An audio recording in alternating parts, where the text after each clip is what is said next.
Voice of college football breaking down possibly the game of the week in college football, week 6. You know what's coming. You've read the title. You follow college football. You know that this is possibly the game of the week, although this was not on anyone's radar, not just during the offseason, but even like 2 weeks ago. Kansas hosting TCU in a battle of the undefeateds in the Big 12. This is phenomenal. Love this, love this, love this. Please like the video, share the videos out on social media, and subscribe right here at the Voice of College Football. We break down the game we all love each and every day with you. Best discussion, debate, and analysis because of your support and contribution. All right, let's get to it. TCU at Kansas. Let's talk TCU first. Everybody wants to hear about Kansas, but let's not forget that this is a bit of a Cinderella story as well with the Horned Frogs. Although they've had recent success under, of course, Gary Patterson, who built the program, and he finished up last year, handed the keys to Sonny Dykes. Of course, Patterson, now a defensive assistant at Texas, and Sonny Dykes has done a tremendous job. The former Cal, Louisiana Tech, and SMU head coach who wanted all those stops, at least in the group of 5. All right, TCU. We know what this program can be. Under Gary Patterson in 2014 and 15, top 10 in the nation. Both of those seasons, they were outstanding. They reached the Big 12 championship game as recent as 2017. But since then, 23 and 24, things getting stale under Patterson. And again, he gives way to Dykes, and they are rejuvenated.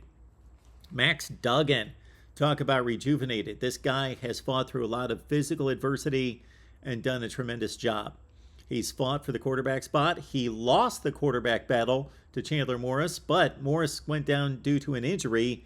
Max Duggan, after 64% completion percentage last year, 16 TDs and 6 picks, is perfect. 11 TDs, 0 picks this year at 75% completion percentage.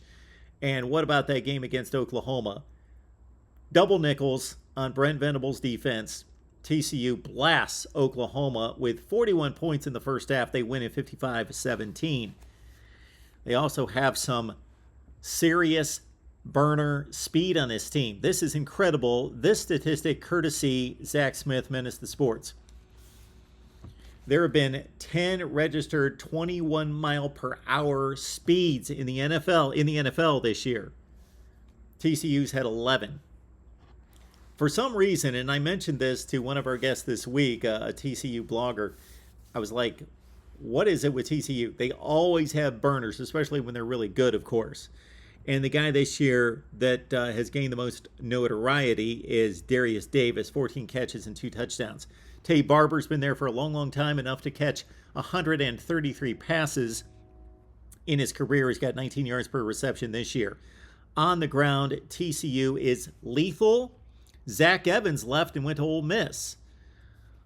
Don't need him. Kendre Miller is actually the #1 rusher in the country, active career yards per carry leader. Also, Ameri DeMarcado averages 7.6 yards per carry, and they have combined for 9 touchdowns. They averaged 9 yards per carry against Oklahoma with the 55 spot on the scoreboard and 668 in yardage. All right, the Kansas defense, how does it stack up? Well, statistically not good. 79th in the nation in total defense, number 65 in points against. But that is a tremendous, significant improvement over 2021 when the Jayhawks ranked 126th in total defense, number 129 in scoring defense. They were basically the worst defense in the country. Now they're mid-level. That's a tremendous improvement. And they had a stellar performance when the offense didn't score points in this last win against Iowa State, 14-11. Iowa State only gained 2.8 yards per carry. They held Iowa State to only 5 conversions on third down in 18 attempts 1 week after they took on Duke. Duke was undefeated at 4-0, and Kansas held them to 5 for 15 on third down. They had 5 sacks and 8 tackles for loss against Iowa State. Rich Miller's the leading tackler with 38. You got Lonnie Phelps, makes a lot of plays in the backfield, 7 tackles for loss and 5 sacks.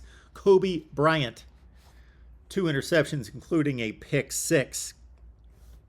Let's be balanced here. Let's consider great defensive performance against Iowa State. However, Iowa State did miss 3 field goals and was without their leading rusher.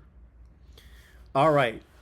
This is going to be cool because the nation is going to finally get a chance to see Jalen Daniels, the Kansas quarterback, get the job done. 68%, 11 TDs, 1 pick. He runs for 7.3 yards per carry. That includes sacks, 5 touchdowns on the ground. Luke Grimm is his primary target at 19 catches, 2 touchdowns. And Lawrence Arnold, 14 catches and a touchdown as well. Devin Neal is the rushing leader for the Jayhawks at 6.8 yards per carry. Daniel Highshaw, 6 yards per carry.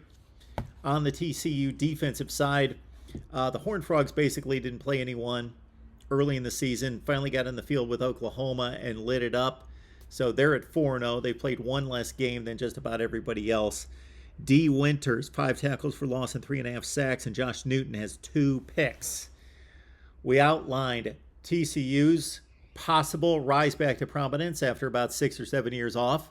For Kansas, it's been a whole lot longer than that. Of course, we know the Todd Reesing team under Mark Mangino in 2007 that almost went to the BCS championship game, finished 12-1, won the Orange Bowl. Well, the last time Kansas started 5-0, they lost the last 7 games of the year. That was in 2009. And since then, listen to this record. Kansas is 23-125. They've won 23 and lost 125 games in the Big 12. Going into this season, since 2009, Kansas 7-106. It's a good thing they got a basketball program, or they would have been booted out of the Big 12. All right, Kansas TCU should be a whole lot of fun. One of these teams is going to remain undefeated for another week in the Big 12. Your thoughts down below. And please join our Discord where we talk college football 24/7, 365. Go to patreon.com, search MarkRogersTV, sign up there. We get you the Discord link, my predictions, Steve Merrill as well. All sorts of great stuff going on at Patreon. And lock it in at the Voice of College Football. Give me a call Saturday night after the ball games right here at the Voice of College Football.